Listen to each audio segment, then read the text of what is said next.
Welcome to Missions Life, where we share resources and encouragement for current missionaries, future missionaries, and those praying for missionaries. Missions can be hard, and we want to help you face the challenges of life, leadership, and ministry. We want your life to bear fruit for the gospel wherever you are. I'm Kyle Ferran, here with my co-host and wife, Heather. Hey there. Today on the podcast, I have with me Terry Cook. Terry is a leader, a teacher, a coach, and a change agent. And in 2005, Terry helped launch LDN Global to follow his heart and develop leaders who would have a worldwide impact. And Terry carries his passion to encourage, to train, and coach leaders all over the world as he shares the LDC leadership framework to bring clarity, competence, and confidence to leaders. Terry, welcome to the Missions Life podcast. I'm looking forward to be here. Great. That's great. I'm looking forward to our conversation today about Lead, Develop, Care, one of the books that you've put out. Thank you. It's great to be here with you, Kyle. Thanks for having me. Hey, it is an absolute pleasure. A few years ago, I came across your book while I was doing some coaching training, and it has been just extremely helpful to me as a leader, and also to our team leaders here in Western Europe. So thank you for your work on that. Appreciate that. Oh, you bet. Before we jump into questions, could you share just a little bit about your journey in ministry and leadership to give our audience just an opportunity to get to know you a little bit more? Oh, thank you, Kyle. Yes. I grew up in a small town just outside of Dallas, Texas, and we were a religious family. We went to church regularly. And I would say that I was one of these guys who know a good bit about God. I just didn't know God. And when I was a sophomore at the University of North Texas, back in 1969, kind of the beginning of the Jesus movement, I was really searching, and I came across a student ministry called the Navigators. And through an ongoing investigative Bible study, I really began to understand what the gospel was all about, that it was not about ritual, it was about a relationship with God. And through that several week process of going through the scriptures, as as well as seeing some other students who really had a dynamic connection with God that I didn't have, I came to know God. And so that was the beginning of my sophomore year. And so for those next 3 years, I had the privilege of not only learning how to become a disciple of Christ, but how do you make disciples for Christ? And it was an exciting period in my life. And when I graduated, I moved with a Navigator staff couple from Texas to Birmingham, Alabama, just for some more training. I met my wife, Sherry, there, and we got married in 1973. And in 1974, we were asked to leave our teaching jobs and open up the Navigator ministry at the University of Alabama. So we jumped at that opportunity, and for the next 35 years, we really focused on bringing the gospel of Christ and the principles of discipleship to students at various universities and campuses. During that time also, I had the opportunity to take on several different leadership responsibilities, from a campus director to a regional director. Most of the 90s, I was the national collegiate director for the Navigators. Then in the early 2000s, I had the opportunity to work as an assistant to the chaplain of the Senate on Capitol Hill in Washington, D.C. That was something that I'd always wanted to do. I prayed about it for years. And so Sherry and I moved with some of our kids who were still with us to the D.C. area. And so for a few years, I had the opportunity to work on Capitol Hill.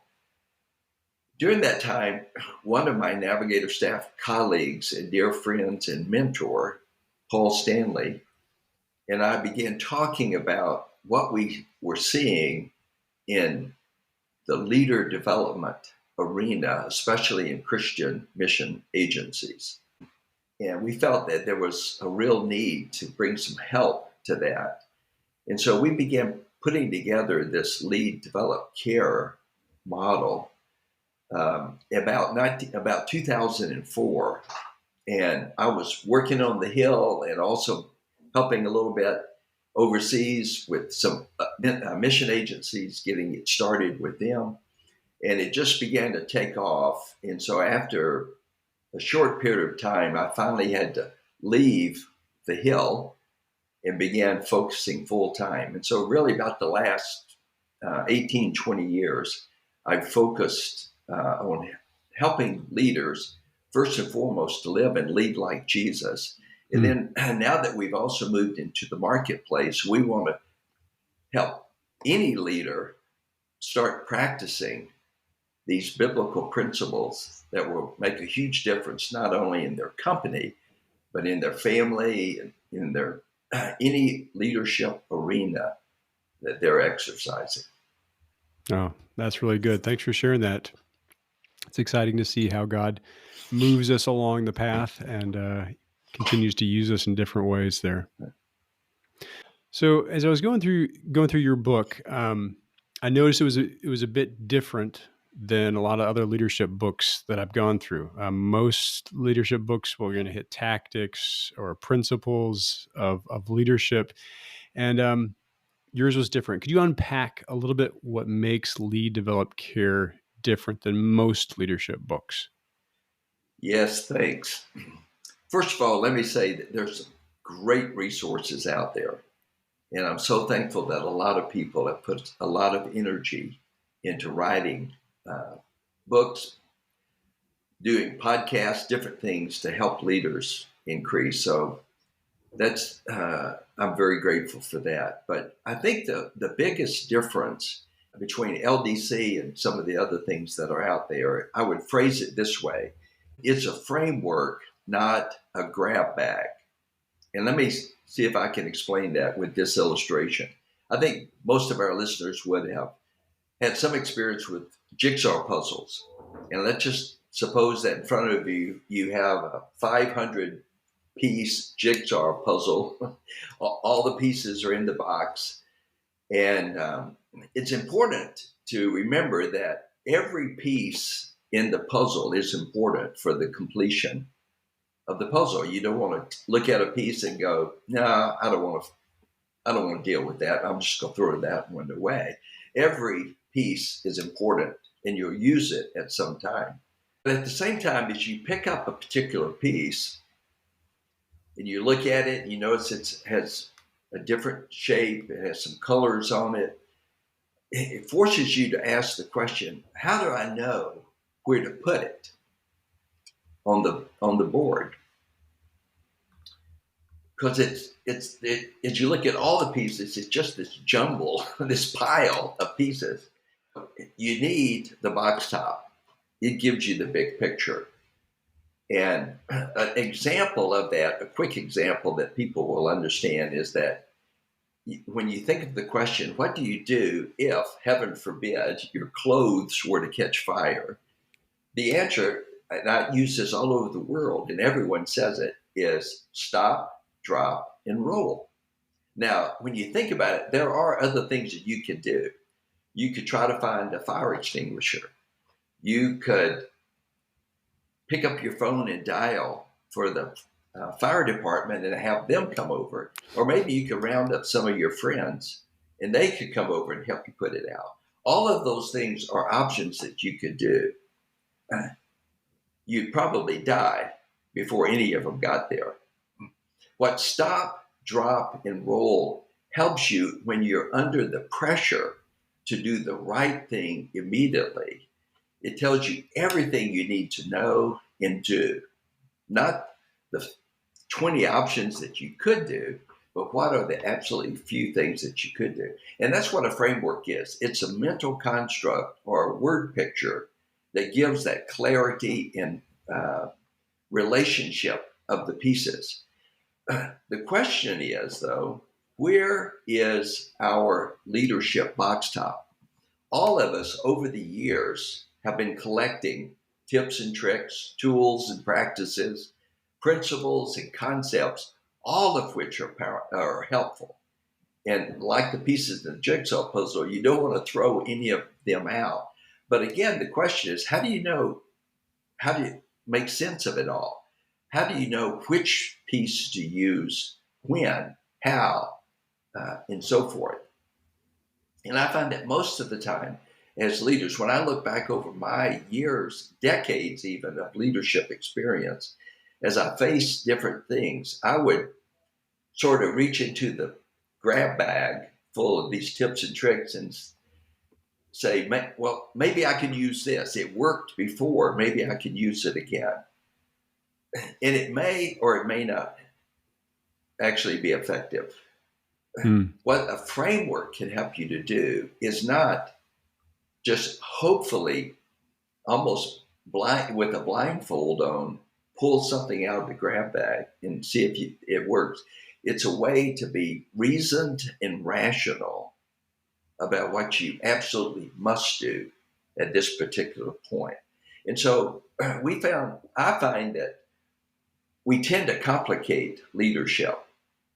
In fact, years ago when I was doing one of the seminars on lead developed care, and there was a man there from Atlanta, and he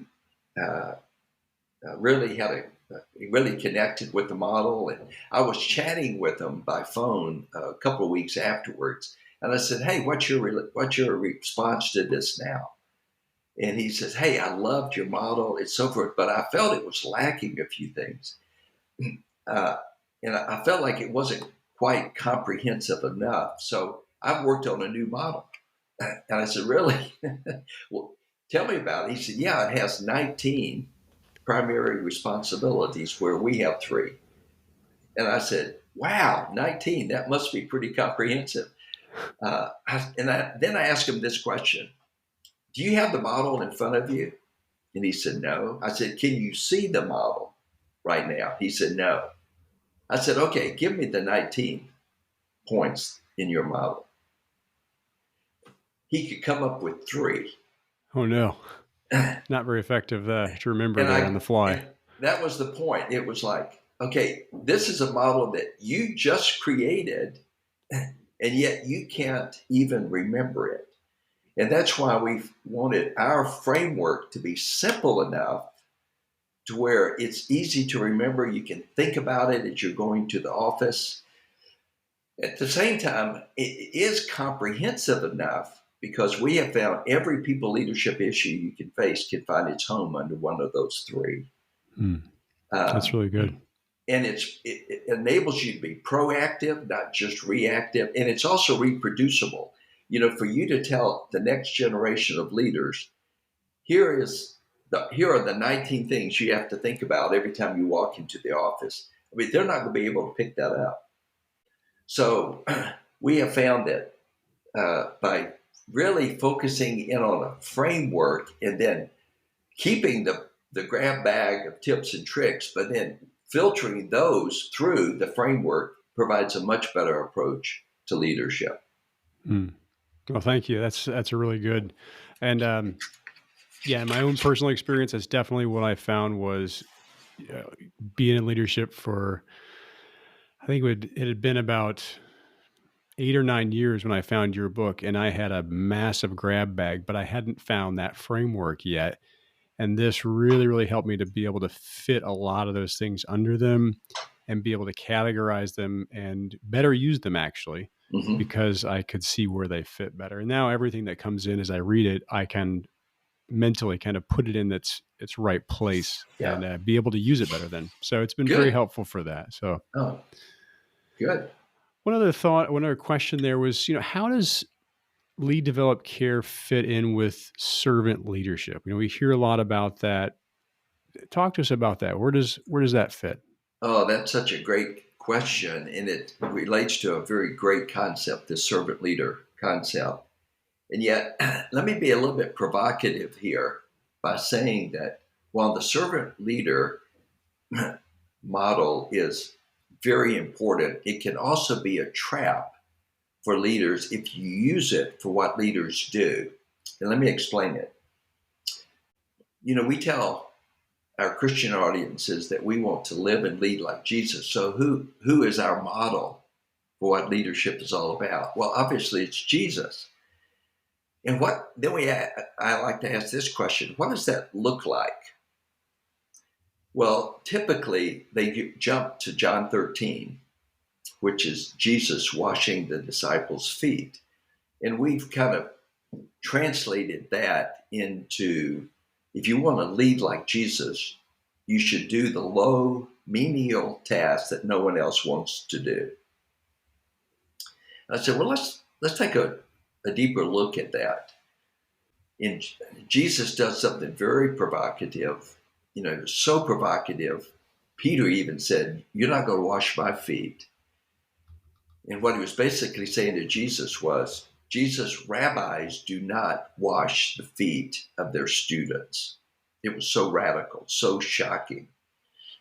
And yet Jesus not only did that, he said in verse 15, I leave you an example that you should go and do likewise. Now, I like to ask the question at that point, do you think the disciples ever forgot that? Do you ever picture them 6 months later sitting around a campfire one evening and one of them saying, what was it that Jesus did that last night? Seems like it was something a bit shocking, but I can't quite remember what it was. No, absolutely. They never forgot it. It was seared into their consciousness. Well, then here's the question that follows. If Jesus demonstrated it, if Jesus commanded them to go and do likewise, and if they never forgot it, how many examples in the rest of the New Testament do you see the disciples washing feet? And the answer is there are no examples of the disciples washing feet. And in fact, in Acts chapter 6, where you see they had the opportunity to do something similar, which is waiting on tables and the distribution of the food, their response was, we're not going to do that. We're going to give ourselves to prayer and to the ministry of the word. We ponder that, and it forces us to ask, how did the disciples miss it? It was so vividly demonstrated by Jesus, and it was a command, and yet nowhere else in the New Testament do we see them ever doing anything like it. Well, I think the answer is they didn't miss it. We miss it. I would suggest that John 13 is not the example of what leaders do. It's the great example of who leaders are. And there's a big difference.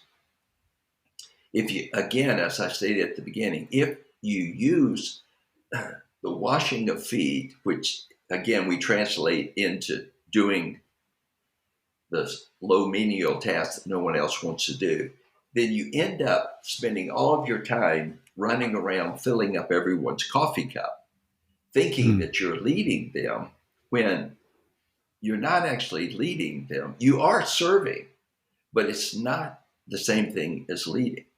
And in fact, it keeps you from doing the things that leaders must do.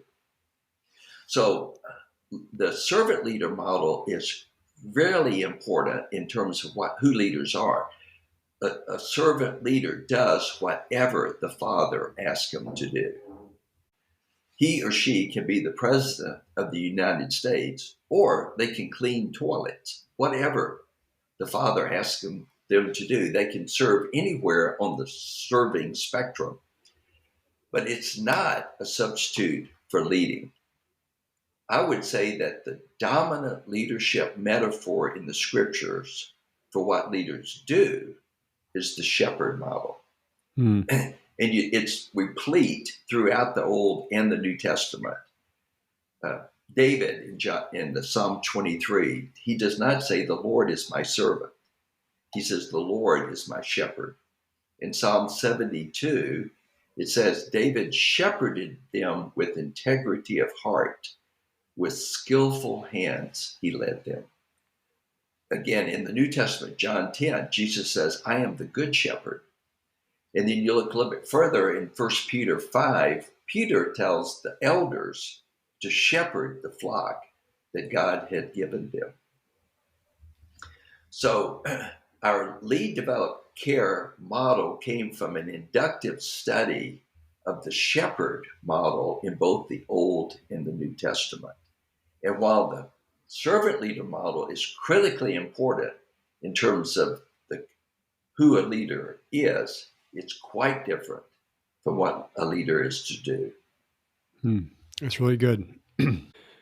That's some good food for thought there to evaluate, because it is easy to if our default is just to serve, that doesn't give us a very good filter Mm-hmm. to be able to evaluate decisions on. So, Yes. well, as we look at, let's unpack the book a little bit here. That has the three key areas: the lead, develop, and care. Talk to us a little bit about the first part, lead. Yeah, let me, Kyle, just give you a quick, big overview snapshot of the model in case someone hasn't Great. actually seen the model or read the book.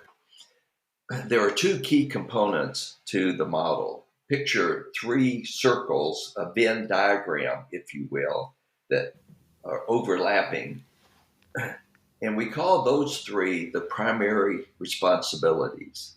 And that is, again, not the 20 responsibilities leaders can do. The operative word is the word primary. Here are the three that they must do, and that's lead, develop, and care. And then the second component is that we have three rings, one for each of the primary responsibility that circles that particular responsibility. And we call those the operational aspects. The circles tell us what we are to do, the rings tell us how we actually put that responsibility into operation. So the first one we start with is lead. And the reason we start with lead is that it's foundational to the whole concept of leadership. It's the core of the word leader. And it's fallen onto some hard times lately. We find that a lot of, especially younger people, are steering away from the concept of leadership. They say, I don't want to be a leader. I want to be a facilitator. I want to be a coordinator. We've even had some who say, if I have to be in a leadership position, I'll lead without authority. And I always say, good luck. Hope you can do it, because you can't lead without authority. And it's actually a very great concept. Let me give you the definition of each one of these as we go through it, because I think there are a lot of great definitions out there, but let me give you ours Okay, great. that fits this particular one. And we define lead as intentionally influencing and enabling people to accomplish a given task. Notice that we began the definition with the word intentionally. Good leading doesn't just happen. It requires intentionality. It requires forethought, planning. It involves work. And it's designed to help those who look to you for leadership to be successful in what they've been asked to do. A good leader is always trying to help others be a success. And so it's critically important to remember that you can't delegate this away. The other two, develop and care, you can have others really come along and help you with it. And I don't mean to communicate that lead is something you do totally by yourself, but it's a responsibility you have to own yourself. And so we can't shy away from it. We have to give time and attention to it. And you mentioned also in there just that it's to accomplish a given task. It's not just making people happy. That there is something there, a measurable thing that you're looking to accomplish through this. It's that thought that was really helpful. Good reminder there that it's not just Yes. about making the troops happy. It's actually about getting something done and doing what we're called to do.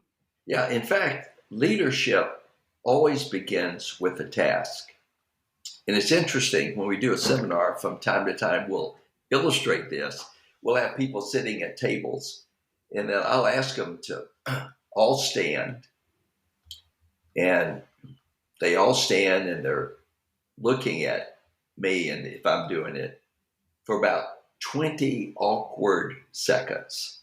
And they're expecting me to do something. And then I throw this out. I say, okay, at each table, I want you to organize yourself according to age, oldest to youngest. Go. That's interesting. That's all the instruction I give them. But you can, at every table, somebody will step up and go, oh, when were you born? What year were you born? Okay, you're over here. Okay, you move over here. And then we finish in just a few seconds. I said, now, when I ask all of you to stand and then I paused, was there a need for a leader at your table? No, because there was no task. You were just standing there. But as soon as I gave a task, a very simple task, somebody jumped up to take the leadership role. And I didn't assign any of you to do that. You just did it. There's something about leaders, when they see a task, they want to move toward accomplishing it. So again, I was just at an Air Force base in Alaska doing this about 3 weeks ago in January, extremely cold. Great We time were to visit, working with right? Air Force officers. And at the end of the time, we asked everyone, hey, give us one takeaway from the seminar. And here was one female officer who said that her biggest takeaway was that she thought she was leading her troops by caring for them. And now she sees that she should care for her team by leading them well. Hmm. So it's not just enough to help everyone feel that they're appreciated. All of that's key, and we'll get to that in care. The key thing a leader has to do is that they have a job to do, a mission to accomplish. Results matter. And it's not just that I'm here to make sure everyone feels like they're appreciated and cared for. Yeah. There's a balance there that's needed for things. So that's good. What is so the second part there is develop, and this isn't something that's on every leader's radar. What does it involve? What makes it important? Why do we need to develop other leaders? Yes, it's surprising. It surprises a lot of people that we have developed in there, because I've had executives tell me that they don't hire people to develop them. They hire people who are already developed. And that's a very short-sighted perspective. Now I understand what they're saying. If they're going to put out a lot of money, or if they're going to bring someone if you're going to bring someone into your mission agency, you don't have to pay for all of their education. You're assuming there's a certain level of proficiency that they already have. And that makes sense. Yeah. But the point is that our whole lives are built around development. We were not born fully developed human beings. We were born as infants. And from that day on, every day, every week, every month, every year is a development process. Now you get to the point where you have certain proficiencies, but catch this. This is our definition, and I'll show you how that applies. Our definition of develop is intentionally strengthening people's capacity to grow and contribute. Okay, intentionally strengthening people's capacity to grow and contribute. Now, notice what we didn't say. We did not say that develop is in strengthening is to intentionally strengthen people's capacity to work harder and produce more. When we say that, and that's what a lot of people are after, the focus is on their output. And it basically communicates that you are a cog in the machine. Many executives, and we see this in mission agencies, we see this in companies as well. Many executives or supervisors have a consumer approach to their people.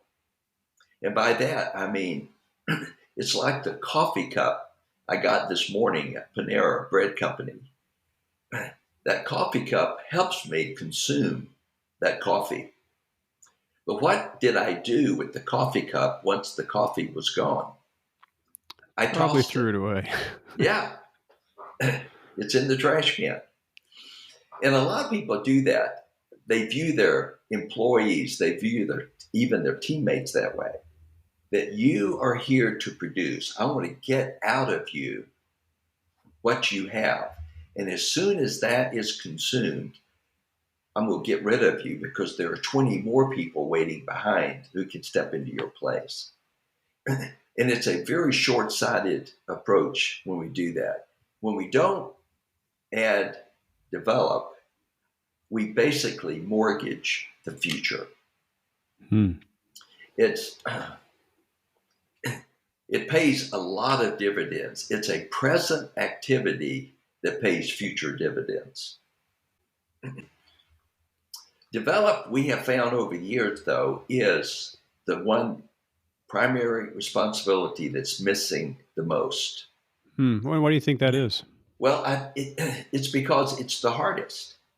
What companies will do, what mission agencies even will do, what churches will do, they want to do some leader development. And so they schedule something in their calendar and they'll bring someone like us in and say, can you actually do your LDC seminar?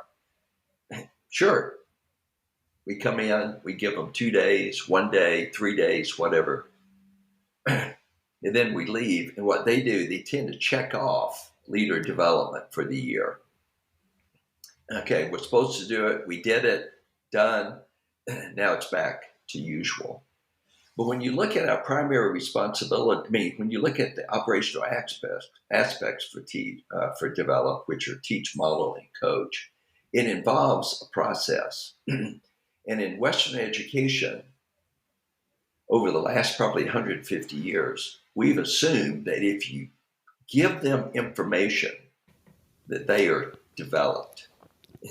I went to the seminar, I got the t-shirt, I've got the notebook, and therefore I'm trained. And that is not the case. Having the knowledge does not mean that you're developed in the knowledge. And in the Yeah. book, I even used the illustration of my brother, who was an 8th grade English teacher. And the first day of class every year, he would teach the students how to juggle. And he'd say, here are the 3 steps to juggling. First you do this, and then you do that, and then you do this, whatever it was. And he said he would pound it into them. And after about 20 minutes, he would demonstrate it and pound it into them. And then after about 20 minutes, he would say, okay, pop quiz. Pull out a sheet of paper. So they'd pull out a sheet of paper and he'd say, what are the 3 steps to juggling? And he said you could just see the excitement in their faces because on the first test of the year, they know the answers. So they fill it out, exchange papers, grade it. Everyone makes 100, they pass it back. And then he asked this question: how many of you did not know how to juggle before today? And most of the hands went up. And he would point out someone, maybe Susan. So, Susan, you didn't know how to juggle before today? No. What'd you make on the test? 100. Okay, Susan, come up. He'd have her come up in front of the class. He would hand her the 3 tennis balls, step back, and then say, okay, Susan, let's see you juggle. 100% of the time, the response of the student was always the same. I don't know how to juggle. He said, wait, what did you make on the test? 100. No, Susan, you do know how to juggle. Now, what was he trying to illustrate? He was trying to illustrate that education is not just about facts. It's not just about information. Information is important, but it's not enough in and of itself to bring about change. To really bring about change, you have to do some other things. You have to practice it. You need someone to watch you as you practice it, and then they need to give you feedback to let you know how you're doing. So that's why I think develop is missing so much, because it takes so much work. It's so much easier for them to read a book, listen to a podcast, go to a seminar. We check it off saying they're developed, when that's in fact not the case. Hmm. Yeah, I see. Noticing more and more just in my own leadership that it's not just about knowing what to do, it's having the emotional capacity and the emotional depth to be able to handle those different leadership situations as well. And that just takes time of Mm-hmm. growth, of doing it. Um, a great quote I Yeah. heard years ago was if more information was all we needed, we'd all be billionaires with six packs, because all the information is there. I've read exercise books for years and I've read different investing things. Now, I'm not a Warren Buffett. I'm not an Arnold Schwarzenegger. It takes, there's a lot of work involved in that. There's a lot of doing, and yeah. And so we need not only just the information, but we need just the practice, the coaching, the mentorship, and helping us through that process Yeah, as well. And it takes that's so time. key. Yeah. Hey, let me mention one other aspect. Maybe Hmm. it's a little bit provocative on this element of develop. Our three operational aspects are teach, model, coach. And that is, they need information, they need observation, and they need feedback. A lot of coaching today is done by Zoom. And I use Zoom every day because we work with leaders. We've coached over 6,000 leaders, right, from Wow. 90 different countries. And obviously we can't be with every one of them. We're doing this call on Zoom as we speak. But here's the downside about uh, virtual coaching. There's a saying, I think it was an Air Force officer who said, virtual presence is actual absence. Now, and here's the downside of that. If I were coaching you and you live in Spain and I live in Virginia, and I'm coaching you in a particular area, and I haven't been with you to actually watch you do that. Hmm. We jump on the Zoom call. I ask you, hey, how'd it go? And you tell me how it went. Now, I know you're not trying to deceive me. You're not trying to pull something over my eyes. You're sharing as honestly as you can. But I'm only seeing it through your perspective. I actually didn't watch how it went. When I was in a national leadership role, I was about to introduce a new initiative. And so I pulled my regional directors together. We met and I threw this idea out to them, and I was very enthusiastic about it. When I got home that evening, my wife Sherry said, hey, how did it go? And I said, great. She said, did you introduce this new idea? And I said, yes. And she asked, how did it go? I said, it was terrific. I think they really bought it. And then she asked this question. She said, what pushback did you have? I said, well, there was no pushback. And she said, why wasn't there any pushback? I said, well, I thought through how to present it. I kind of anticipated the questions they might ask. And so I answered those. And I think they got it. And they saw that we needed it and there was no pushback. Because Sherry knows me so well, she said, I think you ought to ask him why there was no pushback. And I said, no, this. And she said, no, I think you ought to ask him. And okay, I'll ask. The next morning, as we started, I said, before we move on with the agenda, I just want to ask you, why was there no pushback on the idea that I introduced yesterday? Instantly, I knew I was in trouble. Uh-oh. I had 8 regional leaders in the room, and they all started looking at each other, and they were kind of nodding to each other like, you tell them. And finally, Dan, one of my directors from Southern California, had the courage to say, Terry, the reason there was no pushback is that we've come to realize that when you're excited about an idea, you are going to do it. We cannot out-argue you, and we are tired of trying. Wow. Now, here's the point. If you had been my coach in that first evening, you said, hey, how did it go? And I said, oh, it went well. I anticipated what they were going to ask, and I answered it. And I think they really understood it and bought it. But you were not there, and you were not my wife, who knows me better than anyone else. You would not have seen the attempts during the discussion to ask a question. Well, what about what? I've got that covered. Well, what about what? We've already thought about that. If you had been there, you would have seen that I bulldozed everyone in there. So instead of saying what you probably would have said, hey, great job, Terry, of presenting it, thinking it through, trying to anticipate and answer questions. Great job on your leadership. You would have, if you had been sitting there, you would have seen this is a disaster. He has totally lost the room. See, but it takes time to do that. It costs you to do that. It takes being with them, etc. And so, therefore, we look for easier ways to go about it. And again, like I said, I use Zoom every day virtually.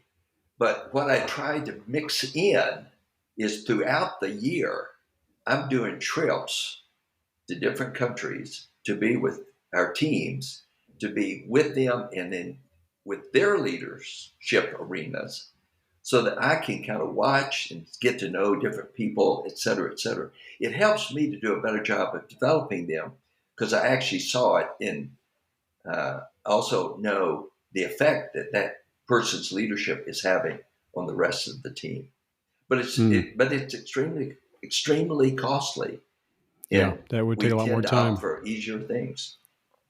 No, that's really good, though. I mean, when you think about like a basketball coach or someone like that, their ability to really instruct you is as they watch you and can be able to take what you're doing and that feedback and be able to really then coach you to hone your skills. But if they just said, how are you doing? Well, I'm doing pretty good. I feel like it's great. That's very different. So, yeah, that's really good point there. Yeah. The last part of the book called Care, or last section there, could you unpack how we care well and why it's so critical to our leadership? Yeah, that's a great question. I've never met a leader who said, I don't care for the people I'm leading. And yet, when we do exit surveys with people who are actually leaving that organization or that company, we hear a totally different story. They don't feel cared for. And I think the reason for that is that most leaders are looking at the big picture and oftentimes they'll feel care in their heart, in their soul. Yeah, I really do care for my people, but they don't know how to go from their heart to action. How do you actually demonstrate that? It's one thing to say it. In fact, I just saw a survey that Deloitte had done, and it said, executives, you're wrong. 75% of your employees are saying the health of the organization is in terrible shape when you feel like that they're doing a great job. Well, I happen to know someone who works for Deloitte, and he just took a leave of absence because he felt like he needed to take a break just for his own mental health. And we can look out and we can see certain things, and we can even say certain things, but we haven't figured out how to actually demonstrate that.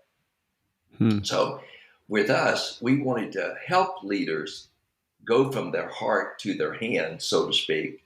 And with our operational aspects for care, we have four, know, connect, provide, protect. And the first two are actually the hardest ones to do. Know is all about awareness.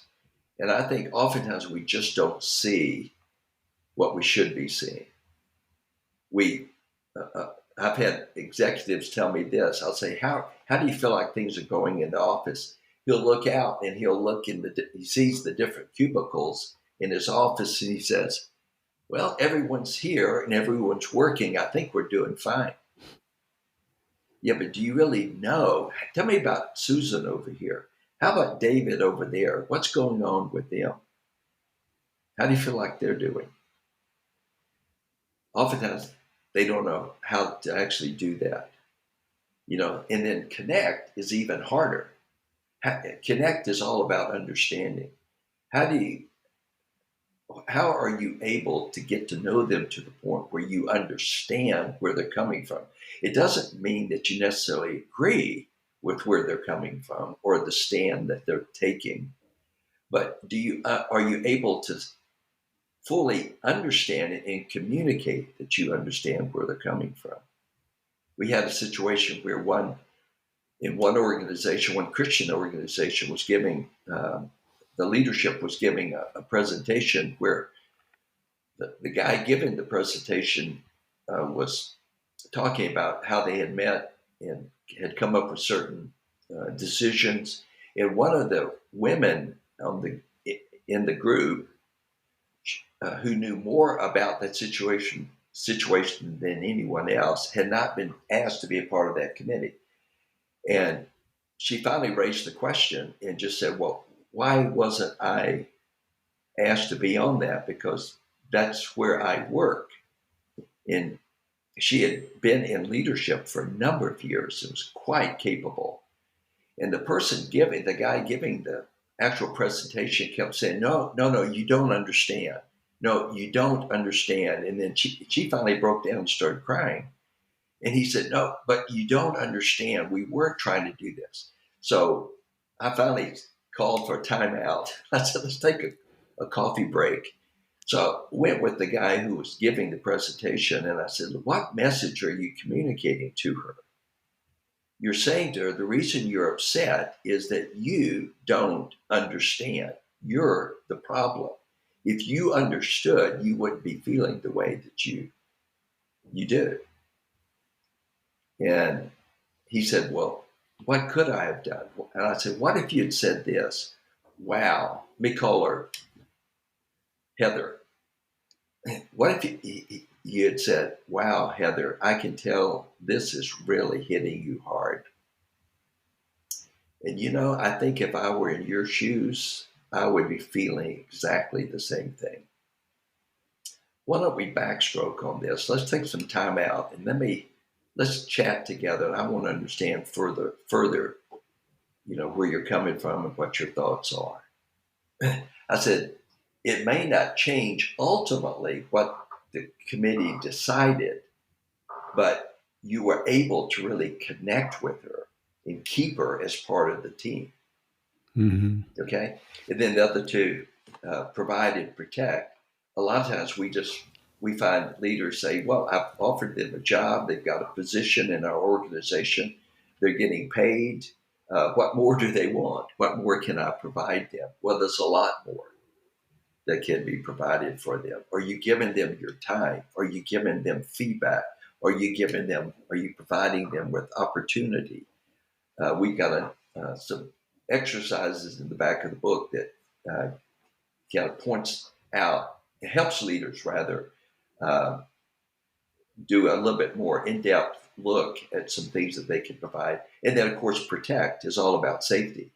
Hmm. Are you providing the environment? What we have found, and there have been studies on this, that it goes like this: people leave bosses; they don't necessarily leave companies.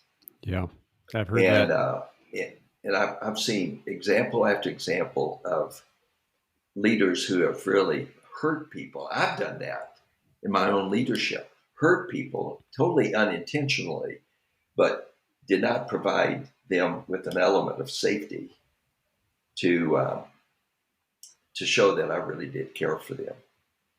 Hmm. That's really a important aspect there of care and just having people feel heard and understood. Yeah, like you said, even if it doesn't change necessarily the outcome, it does change how it feels to be able to make sure that the people have felt heard and cared for in that. Yeah, sometimes you can't always change the decision, but you can acknowledge the how it feels in the Mm-hmm. process.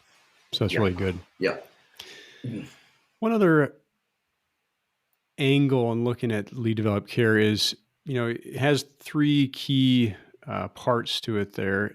How does that in practice divide out your focus or your attention? Do you spend a third of your time leading, a third of your time developing, a third of your time caring, or how does that work out Well, we practically? are asked that question quite often, Kyle. Thanks for Okay. asking it. Let me mention two things about it. Uh, the first thing is that we like to always say that the three primary responsibilities of lead development and care are equal in terms of their importance and value. One is not more important than the other. That's why even in the way that we shaped the graphic on it, we have lead at the top, but it's at a 15-degree angle from being totally on the top. Because you do need to start with the lead if you're in a leadership role, but we want to illustrate that all three are important and they're always in play. The question you're always asking is, what's needed now? Okay. 2 or 3 years ago, everyone knows, we got hit with this worldwide pandemic called COVID. And obviously, care rose to the top. People were asking, am I going to be alive next week? Is my company going to survive? Will I have a job? Will my children be okay? Et cetera, et cetera. So care really rotated to, at that particular time, to be the one that needed the most attention. But in a normal leadership atmosphere, apart from the pandemic or tragedy or something like that, just in a typical leadership role, if you're in a leadership position with a company or a church or a mission agency or something like that, this is this is what we would say. The three are equal in importance and value, but they're not equal in expression. Okay. And I would illustrate it this way. Picture, if you're a meat eater, picture that you go out for a meal and you got a big steak. That's your entree. We would say that would equate to the lead component. And then you have a baked potato that's full of butter and sour cream. That's your side dish. We would say in practice, in terms of how much focus you give, that would be about 15%. Oh, that would be your uh, that would equate to the develop. And then you have some seasoning on the table. Maybe it's salt. And we would say that would equal the care. And in terms of proportions, and this is not scientific, this is just from our experience, we would say that lead probably should occupy about 80% of your Okay. focus. If you're in a typical leadership role, 80% of it should be developed. It should be focused on lead. 15%, your side dish, is on develop, and 5% to care. Now we always get this reaction. It's it's a very provocative statement, especially for those who are where care is their strength. Okay, and I ask them, "How does that make you feel?" And they say it really makes us feel devalued. I said, "Well, let me try to explain." With this illustration of the steak, the side dish, the steak, baked potato, and salt, we're not saying that care is less important. We're trying to illustrate how powerful seasoning is. Just because you have the equivalent of a measuring cup of baked potato sitting there, you would not say, well, to be equal, I've got to have a cup of salt to go with it. Seasoning in the right proportion flavors the whole meal. Yeah, Okay? If absolutely. you if you get too much seasoning, it ruins the dish. Okay? It is so powerful. It's critically important for everyone to remember that lead developing care are always in play. You never put one in the garage. You're always doing all three. But care done properly is so powerful, you don't normally need to have it in excess. If you do, it it can cause problems. In fact, one of the women that I'm coaching works for a company, and I just asked her recently, "How are things going with the team?" And she said, all of us are about to quit the company. I said, "Really? Why?" She said, "Because the project manager, his strength is care, and all he does is care.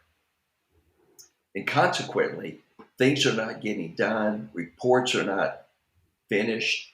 We're having no one is finishing their particular aspect of the project. We're having to cover for each other because of this slack, and yet all that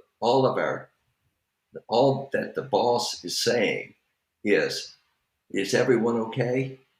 Does everyone feel appreciated? It's great having you in the company." And it's very, very frustrating when it's overdone. Yeah. So now, let me mention one other quick thing on that. I had a mom come up to me after I shared that at a break, and she said, "Terry, I'm a stay at home mom. I've got three small kids, all under the age of 5. And I just don't think 80% of my day, 80% of my time and attention and focus is on lead." I said, "Oh, no, it's probably hardly there." For you in your situation at this stage in your life, care and develop would probably occupy about 90-95% of your time. Okay. You're bringing up these little children. You're the main caregiver. You're the one that's really developing them toward being a responsible adult. But you'll find that as they grow and as they get into adolescence, as they get into their teenage years, that lead component is going to actually take on more and more significance.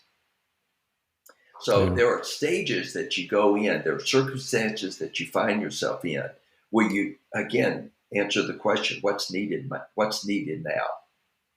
And that's what you go with. That's really good. Thanks for sharing that, Terry. Now we're almost kind of nearing up to the end of our time here, but as you look at the book, it's not a huge book, but what does it take to really understand and implement the principles there in lead developed care? Yeah. I often tell people, I think this discourages them, but I try to explain it so it doesn't discourage them. We say, the model is simple. It takes, we say it this way, it takes 20 minutes to learn it. It takes 2 years to get it. And here's the reason we say it. It's almost like playing the piano. There are just a handful of notes, basic notes on the piano. And you can learn those, 7 or 8 notes, I think, are the primary notes. But to really learn how to play them, it just takes lots and lots of practice. And that's what it does with this. You can get it. And in fact, when people leave our seminar, they walk out, almost all of them saying, wow, I got it and I can use it tomorrow. And we want to send them out. Yes, go to it. But we're also thinking, no, you actually don't get it yet fully. But start using it, start applying it. And what's also extremely helpful, if they can do it, is that if you can be with other leaders who understand the lead developed care model, they have the same nomenclature, they have the same vocabulary. For you all to meet together from time to time, we have an exercise we call the think tank, where you work through the model on a particular leadership opportunity or challenge. You use it as an algorithm rather Nice. than just brainstorming. Let's just reach in and throw stuff on the wall and see what sticks. You actually work through the process. Is it a lead or a developer or care issue? Why? Okay. From that, if you think it's a lead, is it a set direction, align, motivate, or manage issue, or why? And And then what are your next steps? Well, when you can be guided by the framework, then if you involve others with you in that process, it really helps you get a better perspective on the leadership opportunity or challenge. It helps you to think deeper on what you think it is and what your next step should be.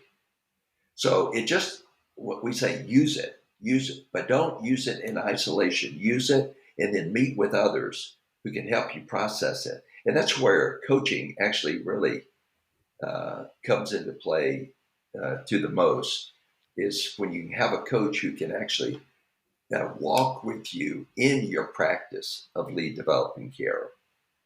It Hmm. helps you to get it. I've had so many leaders as I've been with them in their leadership situation, and we set up certain situations where I can watch them do different elements of the model. And then in the evenings, we'll go out for dinner and we just talk about the day. It's so rewarding to hear these really sharp key leaders as we ask questions and talk about it, to say, oh, so that's what alignment looks like, you know. But it took them hearing it, it took them seeing it, and then doing it, and then having the opportunity to have some coaching on it for them to really, for it to become embedded in their thinking. One last thing on it, we like to say, LDC is not something you do, it's the way you do everything. Hmm. So anytime you're in a leadership situation with your kids, in your family, at work, in your ministry, whatever the case might be, if you're um, in that leadership role, if you will view LDC not as this simple tool that you hang on your tool belt and you pull it out once or twice a year, but rather it's the framework through which you look at every leadership situation that you have, that will really help you make it become a part of your regular leadership practice. That's really helpful. Anything else? We have a few little fun questions at the end there, but anything else you'd like to encourage people with before we jump into those real quick? Well, I think this, I would just leave the audience with this, that leadership is a fantastic opportunity. We use a quote by Henry Cloud that says, "You are ridiculously in charge." Okay, and I think I was fascinated by his use of that adverb, ridiculously, and I think he's trying to communicate that we, as a leader, have more opportunity than we actually realize that we have. And the reason why that's significant is that as you go back to Genesis chapter 1, I like to ask the question, what was the first message the first couple heard from God in the first chapter of the first book of the Bible. And Genesis 1:28 is called the creation mandate. We kind of have always looked at that as, well, what they heard was, well, reproduce more, be fruitful and multiply. But here's the message they actually heard, if I can put it in the vernacular. The message they heard was this: you're in charge. I made everything. I created you in my image, and now you're in charge. You're to rule, subdue, and have dominion over. So the very first thing that God says to him was not, you shall love me with all your heart, soul, mind, and strength. As important as that is, you know, extremely important. He didn't even tell them, look, as a couple, you need to love each other as you love yourself. Again, extremely important. I think it's very intriguing that the very first thing he said to him was, you're in charge.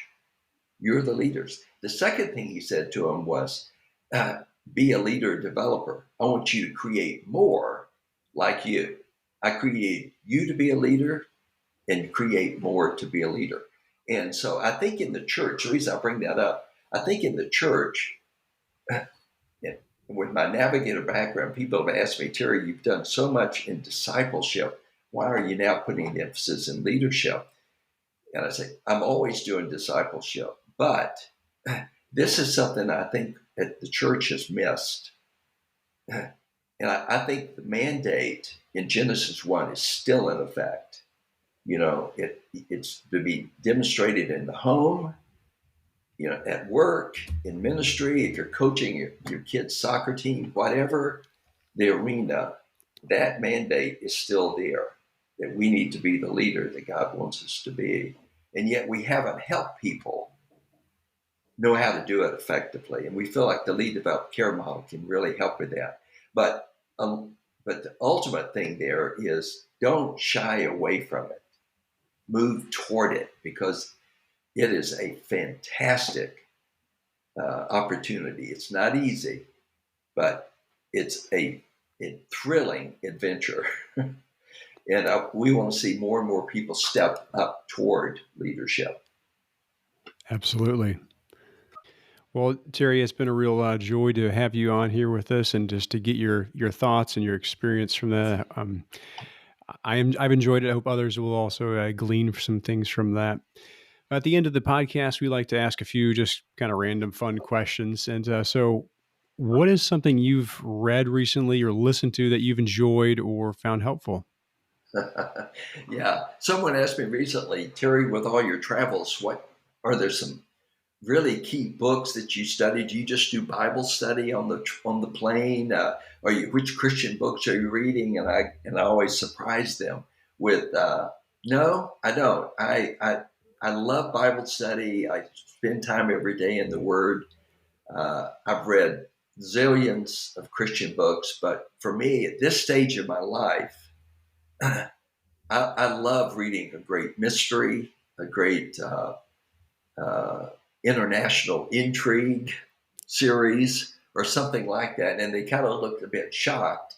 And I said, look, the reason why I do that is that I think we put ourselves under the pressure of every free moment we have. We should be doing something that deals with the Bible or with Christian literature. And again, I'm not demeaning those at all, but life is a marathon.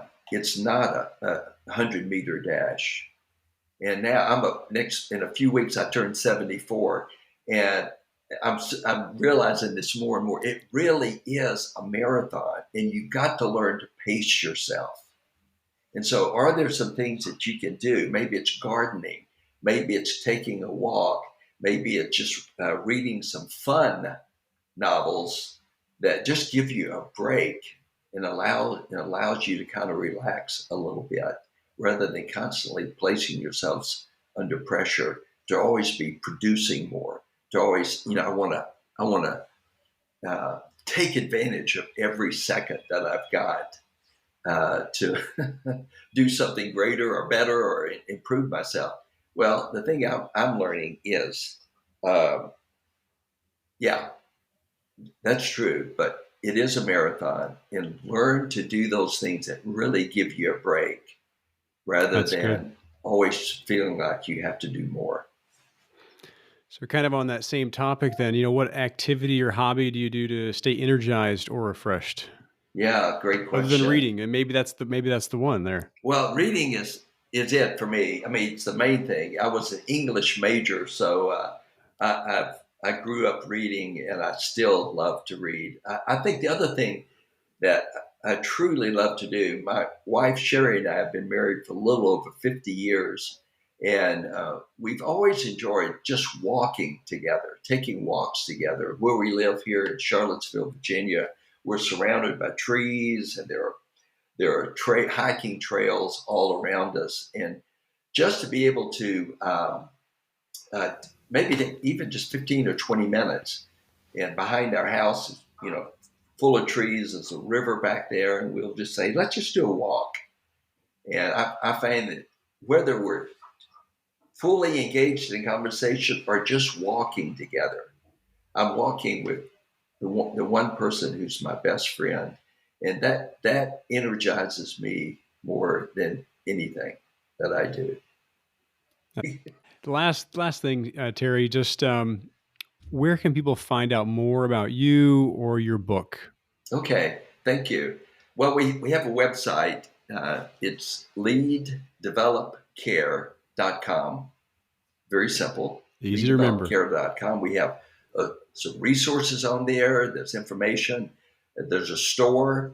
I'm not saying this just to push materials, but along with my book, and we actually have a study guide to the book. If you want to do it, say with a small group, how do you learn to understand and practice this together? We've got a study guide that goes with it. That's available on the website. Plus, we have a lot of cards. We have found that uh, with leaders, oftentimes they need reminders. They need little helps, and so we've got little cards that you can. They're available on the website that you can order. That once the LDC model, and I mentioned the think tank. There's a card on how you do that, how you do the face tool, and that's how you diagnose the situation by yourself. That's We have one that's called the Four Conversations, and that is oftentimes we out of a seminar we leaders leave with this question. This has been so helpful to me. How can I get it to my team?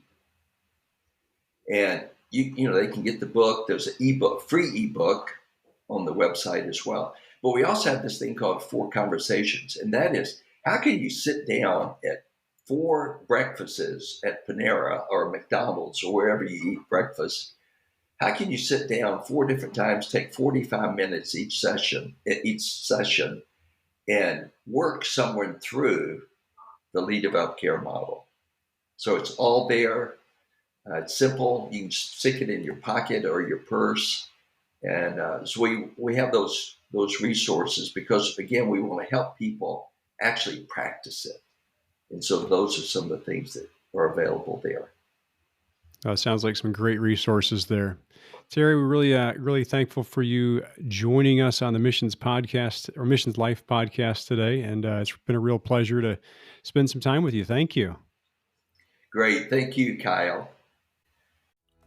Well, that's all for this show, and we want to thank you again for spending your valuable time with us today. If you enjoyed this episode, please consider taking just a moment and giving us a great review.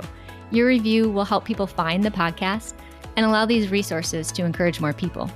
If you took something valuable away from this episode, please share it with someone who would enjoy it. If you'd like to find the show notes, blog posts, and free resources for ministry and leadership, as well as some information on my book, Overflowing, visit kylefarran.com. That's KYLEFARRAN.com. Hope to see you soon on a future podcast.